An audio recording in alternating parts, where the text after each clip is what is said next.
friends, welcome again in my next video. I am doctor Adil Mirza. गर्मी का season चल रहा है और ऐसे में हीट स्ट्रोक यानी लू लगने के चांसेस ज़्यादा हैं, स्पेशली उन लोगों में जो लोग बाहर काम करते हैं या जिन्हें बार बार बाहर जाना पड़ता है।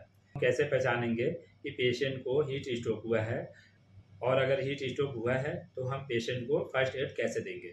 फ्रेंड्स, अगर ऐसे पेशेंट को हम टाइमली फर्स्ट एड नहीं देंगे और टाइम से हॉस्पिटल नहीं पहुंचाएंगे, ऐसे पेशेंट में जान जाने का खतरा बहुत ज़्यादा होता है। तो इसलिए इस वीडियो में आज हम लोग देखेंगे कि लू लगने पे या हीट स्ट्रोक होने पे हम पेशेंट को फर्स्ट एड कैसे देंगे। पहले हम देखेंगे हीट स्ट्रोक होता क्या है। फ्रेंड्स, हमारी बॉडी का इंटरनल टेम्परेचर जो होता है वो एक कांस्टेंट रेंज में हमेशा मेंटेन रहता है। तो फ्रेंड्स, ये जो कांस्टेंट रेंज में टेम्परेचर मेंटेन रहता है, इसको कौन मेंटेन करता है? हमारे ब्रेन में हाइपोथैलेमस होता है।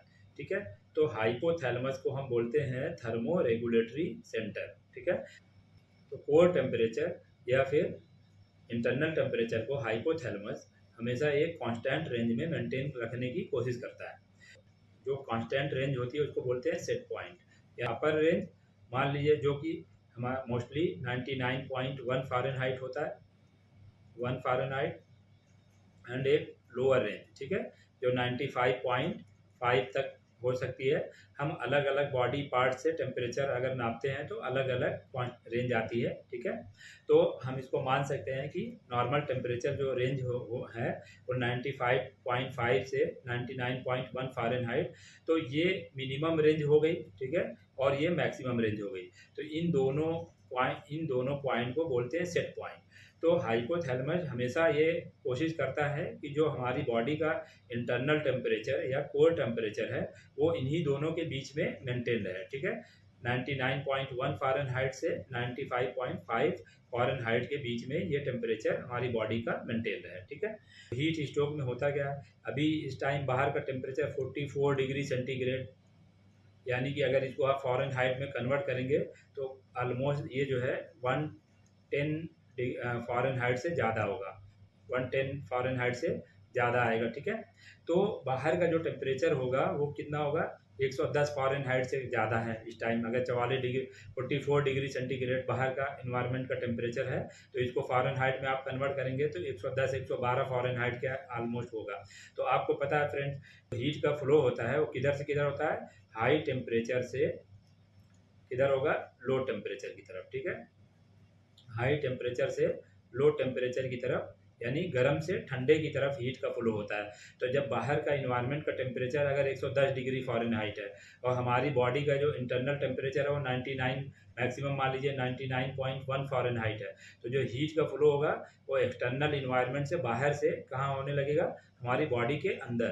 ठीक है, ये बॉडी हमारी है उसके अंदर टेम्परेचर फ्लो होने लगेगा। ठीक है, तो जो लोग बाहर लगातार काम करते हैं उनमें क्या होगा कि बॉडी जो हीट होगी वो हमारी बॉडी के अंदर धीरे धीरे आने लगेगी। ठीक है, अंदर आने लगेगी तो कुछ टाइम तक हाइपोथैलेमस जो बॉडी का सेट पॉइंट है उसको तो ये अपर लिमिट पे मेंटेन रखने की कोशिश करेगा, लेकिन जैसे लगातार हीट अंदर आने लगेगी तो फिर हाइपोथैलेमस का जो फंक्शन होगा वो धीरे धीरे लॉस होने लगेगा, यानी हाइपोथैलेमस का जो कंट्रोल होगा वो खत्म होने लगेगा। तो जब जो सेट पॉइंट है यानी जो अपर लिमिट है वो क्या हो जाएगी, वो बढ़ने लगेगी। तो बॉडी का इंटरनल कोर टेम्परेचर बढ़ने से हमारी बॉडी में बहुत ढेर सारी जो एंजाइमेटिक रिएक्शंस होती है, एंजाइमेटिक रिएक्शन लगातार होती रहती है, तो उनको एक ऑप्टिमल टेम्परेचर रिक्वायर्ड होता है अपने फंक्शन करने के लिए। ठीक है, तो जब बॉडी का टेम्परेचर अगर एक अपर लिमिट से कहीं ज़्यादा 110 डिग्री, 110 फ़ारेनहाइट, 112 फ़ारेनहाइट ऐसे बढ़ता जाएगा तो जो प्रोटीन होंगे, जो एंजाइम्स हैं, वो एंजाइम्स क्या होते हैं, एंजाइम्स प्रोटीन नेचर के होते हैं, तो प्रोटीन डीनेचर्ड होने लगेंगे। तो जब प्रोटीन डीनेचर होने लगेगा तो बहुत ढेर सारी जो एंजाइमेटिक रिएक्शंस बॉडी में हो रही होती है, जो मेटाबॉलिज्म हो रहा होता है, वो सारे के सारे क्या हो जाएंगे, डिस्टर्ब हो जाएंगे। ठीक है, तो पेशेंट के ऊपर इफेक्ट आना स्टार्ट हो जाएगा। ठीक है, तो ऐसे पेशेंट को हम किस तरह से मैनेज करेंगे, किस तरह से उनको फर्स्ट एड देंगे। हम देखेंगे लू के लक्षण क्या होते हैं, लू के सिम्टम्स क्या होते हैं। अगर किसी को हीट स्ट्रोक हुआ है तो पेशेंट में क्या क्या सिम्टम्स मिल सकते हैं, ये हम अगली स्लाइड में देखेंगे। किसी को हीट स्ट्रोक हुआ है तो ऐसे पेशेंट का जो इंटरनल टेम्परेचर होता है या उसी को कोर टेम्परेचर भी हम बोलते हैं, तो नॉर्मली 99 फ़ारेनहाइट तक होता है, वो बढ़ते बढ़ते 104 फ़ारेनहाइट से भी ऊपर हो जाता है। ठीक है, और इसके अलावा क्या क्या सिम्टम्स आ सकते हैं पेशेंट में लॉस ऑफ कॉन्शियसनेस हो सकता है। उसके अलावा और क्या हो सकता है, थ्रॉपिंग हेडेक होता है, जैसे ऐसा लगेगा कि उसको जो है बिल्कुल कोई मुक्के से मार रहा है। ठीक है, इस तरह का जो है थ्रॉबिंग हेडेक होगा। ठीक है, हेडेक होने लगेगा। उसके अलावा उसको चक्कर आएंगे, सर हल्का हल्का सा लगेगा। ठीक है, अगर पेशेंट लगातार धूप में काम कर रहा है तो बाहर का टेम्परेचर बहुत ज़्यादा है, अंदर का टेम्परेचर कम है, तो बाहर से हीट अंदर आना चाहेगी, तो बॉडी हमारी लगातार स्वेटिंग करेगी। स्वेटिंग करने से क्या होगा कि जो हमारी बॉडी का एक्सटर्नल सरफेस है वो कूल रहेगा। ठीक है, तो कूल रहेगा जिसकी वजह से अंदर का टेम्परेचर बढ़ने नहीं पाएगा। लेकिन स्टार्टिंग में लगातार स्वेटिंग होगी, स्वेटिंग होते होते पेशेंट को क्या होने लगेगा, डिहाइड्रेशन होने लगेगा। तो कुछ समय के बाद स्वेटिंग होना भी बंद हो जाएगी। तो बॉडी कैसी होने लगेगी, धीरे धीरे लगातार हीट उसको मिल रही है, बॉडी का जो सरफेस है, स्किन है, वो लगातार हीट रिसीव कर रही है। तो इसकी वजह से बॉडी की जो स्किन होगी वो कैसी होने लगेगी, रेडिश होने लगेगी, हॉट हो जाएगी, गरम गरम टच करने पे आपको हॉट फील होगा। एंड स्किन कैसी हो जाएगी, ड्राई हो जाएगी, क्योंकि स्वेटिंग बंद हो चुकी है।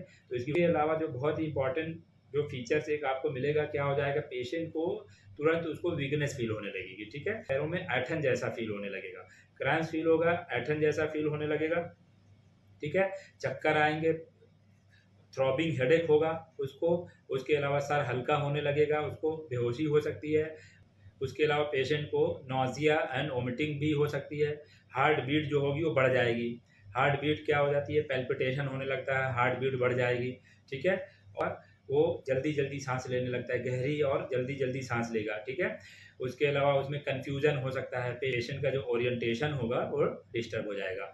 और एक्सट्रीम केसेस में पेशेंट को सीजर भी आ सकता है, पेशेंट जो है अनकॉन्शियस हो सकता है। अगर पेशेंट को आप टाइमली मैनेज नहीं करेंगे तो पेशेंट कोमा में भी जा सकता है। तो हम सिम्टम देख के कंफर्म कर सकते हैं कि पेशेंट को हीट स्ट्रोक हुआ है, लू लगी है। तो हम देखेंगे कि पेशेंट को फर्स्ट एड हम किस तरह से दे सकते हैं। अगर पेशेंट धूप में पड़ा हुआ है तो हम सबसे पहले पेशेंट को किसी शेडी प्लेस पे, किसी छाँव वाली जगह पे हम पेशेंट को शिफ्ट कर देंगे। और जो अननेसेसरी क्लॉथिंग है, कपड़े हैं, उनको हम हटा देंगे, हल्की कपड़ों में रहने देंगे पेशेंट को।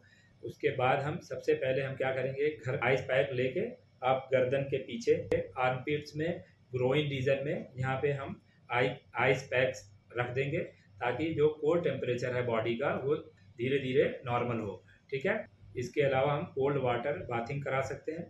अगर घर में ठंडा पानी मिल जाए तो पेशेंट को आप ठंडे पानी से नहला दें। तो किसी कपड़े को ठंडे पानी में डुबोकर हम पेशेंट की बॉडी को वॉश कर सकते हैं।